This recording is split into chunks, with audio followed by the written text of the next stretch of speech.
Oke, halo guys, kembali lagi di channel gue. Nah, kali ini gue bakalan bahas tentang pemrograman web. Nah, apa aja yang bakalan gue bahas di sini yaitu bagaimana cara membuat login dan juga register untuk user. Nah, apa saja yang akan kita bahas? Langsung aja kita lihat di video kali ini. Kita coba bersama-sama. Nah, langkah selanjutnya kita akan mencoba bagaimana cara kerja dari login ini. Yaitu cara kerjanya adalah kita bisa melihat ketika status seperti ini. Oke, kita enter dan kita bisa lihat statusnya ini adalah latihan login. Oke, kita akan cek root dari latihan login ini berada di mana. Yaitu ya seperti tadi kita masuk ke web.php, yaitu ini bagian dari root ya. Di manakah posisinya? Sedangkan di sini tidak ada tulisan /login. Di manakah /login itu dialamatkan atau di routing? Maka kita bisa lihat di sini out routes. Di dalam fungsi out routes itu sudah terdapat login dan register serta lupa password. Kita bisa buka bersama-sama. Oke, di sini ada /login itu termasuk di dalam out routes ini. Oke, kemudian apalagi register di sini kita bisa lihat ini register, dia juga termasuk di dalam out routes. Kemudian berikutnya yaitu kita lupa password, forgot your password. Kita bisa lihat ini password reset, ini sudah ada, tinggal memasukkan email. Nah, ini password reset ini juga termasuk di dalam bagian out routes. Oke. Nah, dalam hal ini kita bisa lihat bersama-sama bahwa Laravel memiliki beberapa bagian metode di sini, yaitu ada metode get. Oke, teman-teman bisa lihat di sini contoh get, kemudian ada metode post, ada metode put, dan ada metode delete. Seperti apa modelnya? Kurang lebih seperti ini, teman-teman. Oke, saya tinggal rubah di sini. Ini saya mengambil contoh saja, jadi tidak perlu diikuti. Oke, post, kemudian di sini saya rubah dengan put, kemudian saya rubah di sini dengan delete. Oke, seperti ini. Nah, ini adalah routing secara default, memiliki 4 metode. Nah, yang kita gunakan di sini cuma satu. Oke, kita hapus saja. Nah, sedangkan di dalam outroutes ini sudah terdapat seluruh dari metode yang tadi saya sebutkan, yaitu ada get, ada post, ada put, dan ada delete. Oke. Setelah itu kita jalankan atau kita akan coba.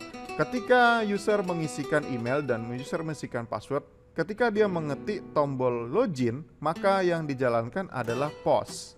Ketika post berjalan, maka dia akan mengakses ke arah mana? Yaitu ke private, app, HTTP, kemudian controller, kemudian di dalam out di sini ada login controller.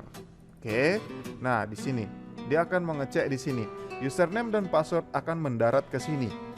Oke, secara default username dan password itu akan dilemparkan ke dalam file yang ini, yaitu Illuminate Foundation Authenticate User. Nah, username dan password akan dikirimkan ke sana dan file ini akan mengecek di database. Use Authenticate User akan mengecek di database. Apakah benar ada email dan password yang tadi sudah didaftarkan? Jika benar, maka dia akan login.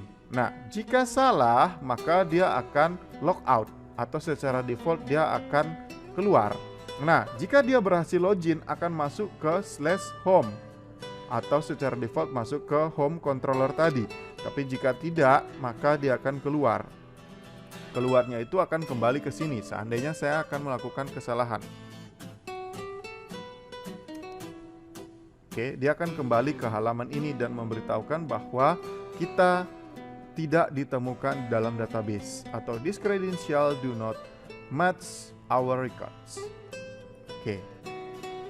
Nah, begitupun dengan cara kerja dari register. Register ini ketika kita melakukan register, maka dia akan melakukan metode post. Metode post akan diarahkan kemana? Yaitu ke private, app, HTTP, controller, out, kemudian di register controller. Register controller kita bisa lihat di sini, maka dia akan mengecek atau dia akan melakukan validasi terlebih dahulu, yaitu name atau nama itu memiliki maksimum karakter yaitu 255.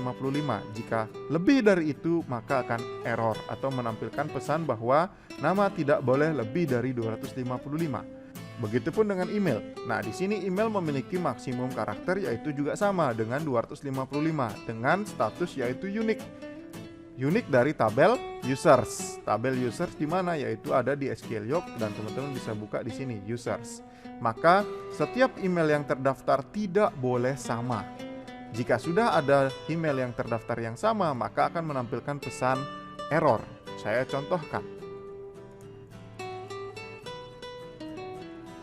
Saya sudah punya email yang ini sudah terdaftar, maka ketika saya lakukan pendaftaran seperti ini, saya coba register, maka disampaikan pesan bahwa the email has already been taken. Artinya email itu sudah ada di dalam database. Oke, teman-teman bisa lihat di sini sudah ada dalam database. Jadi silahkan menggunakan email yang lain. Nah, itulah fungsi yang tadi kita bisa lihat ada di register controller. Jadi mengecek bahwa email itu unik, tidak boleh sama. Kemudian password require string minimal 8. Ini yang tadi saya sampaikan bahwa minimal 8 karakter dan confirm. Artinya jika password yang dimasukkan itu tidak sama dengan confirm password, maka akan tampil error. Saya contohkan. Oke, ini saya ganti dengan misalnya saya rubah di sini dengan Yahoo. Oke, karena belum ada di database Yahoo, maka saya pakai Yahoo. Saya coba di sini 1 2 3 4 5 6 7 8. Sedangkan yang di bawah saya isi dengan 1 2 3 4 5 6 7 8 9. Saya bedakan. Oke, saya coba register. Maka akan tampil pesan the password confirmation does not match, atau password yang dimasukkan tadi berbeda dengan konfirmasi password. Inilah fungsi untuk mengeceknya, confirm atau validator. Oke, kemudian jika semua sudah terpenuhi dari validator ini, maka dia akan melakukan create. Di sini teman-teman bisa lihat yaitu create ya, user create, kemudian akan tersimpan di dalam database. Seperti itu. Tersimpan di database atau create seperti itu ya, atau insert kalau bahasa SQL-nya atau bahasa SQL-nya.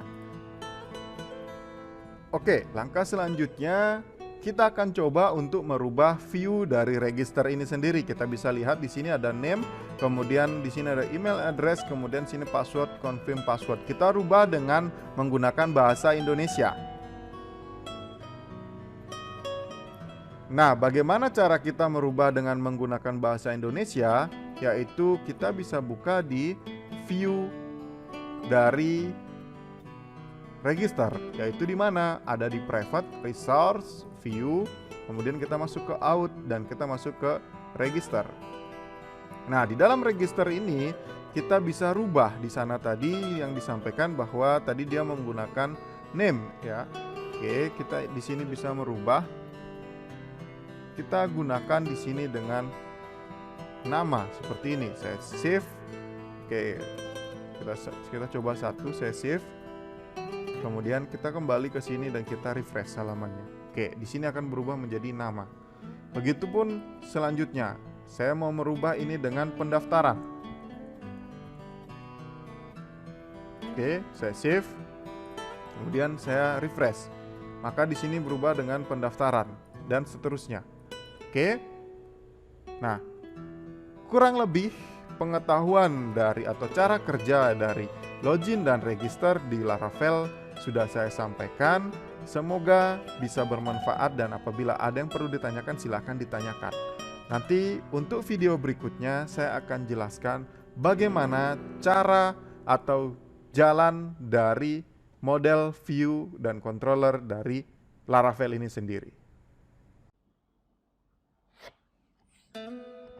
Nah, gimana guys? Mudah bukan? Nah, langsung aja buka laptopnya, kemudian langsung dicoba, dan jika ada pertanyaan silahkan komentar di YouTube, dan juga jangan lupa like dan subscribe. Sampai ketemu di video berikutnya.